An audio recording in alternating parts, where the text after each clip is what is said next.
Friends, நாம் எல்லாருக்குமே ஒரு சின்ன கவலை இருந்துக்கிட்டே தானே இருக்கும். அது என்ன அப்படின்னா முடி கொட்டுற பிரச்சனை தாங்க. இந்த ஹேரை பற்றி அந்த நம்மளுக்கு கேர் வந்து நம்மளுக்கு சின்னதுலேருந்து அது பெரிய வயசு ஆக ஆக முடி கொட்டுது அப்படிங்கிற அந்த கவலை எல்லாருக்கும் இருக்க தானே செய்யுது.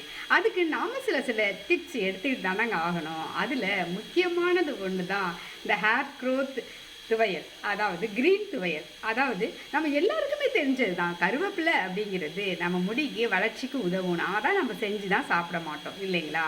ஆனால் இப்போ பாருங்களேன், இது ரொம்ப டேஸ்டியான ஒரு கருவேப்பிலை துவையல் நான் எப்படி செய்யலான்னு சொல்கிறேன். இதை நீங்கள் வாரத்தில் 3 நாள் 4 நாள் சேர்த்துக்கிட்டிங்கன்னு வச்சுங்களேன், உங்கள் ஹேர் க்ரோத் வந்து நல்ல டெவலப்மெண்ட் தெரியுங்க, ஷுவருங்க அது.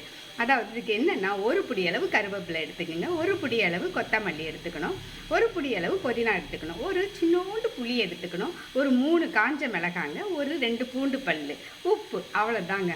இதை நல்லா அப்படியே பச்சையாக அரைச்சிட்டு அதை நல்ல மைய அரைச்சிக்கணுங்க. அரைச்சிக்கிட்டு அதில் நீங்கள் நல்லெண்ணெய் ஊற்றி கடுகு கருவேப்பிலை போட்டு தாளித்து இதை கொட்டிட்டிங்கன்னு வச்சிங்கன்னா சூப்பராக இருக்குங்க. அது நீங்கள் எப்படியும் அடுப்பில் பாயில் பண்ணால் அந்த நியூட்ரிஷன்லாம் போயிடும் இல்லைங்களா? இது நம்ம எதுவுமே பாயில் பண்ணதில்லை, ராவாக சாப்பிட்லாம். இது அவ்வளோ டேஸ்ட்டாக இருக்கும். குழந்தைங்கள்லேருந்து எல்லாருமே விரும்பி சாப்பிடுவாங்கங்க.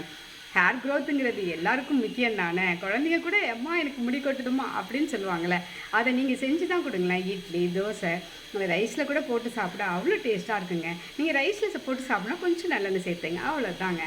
இது செஞ்சு பார்த்துட்டு உங்கள் ஹேர் க்ரோத் எப்படி இருக்குன்னு சொல்லுங்களேன். நன்றி, வணக்கம்.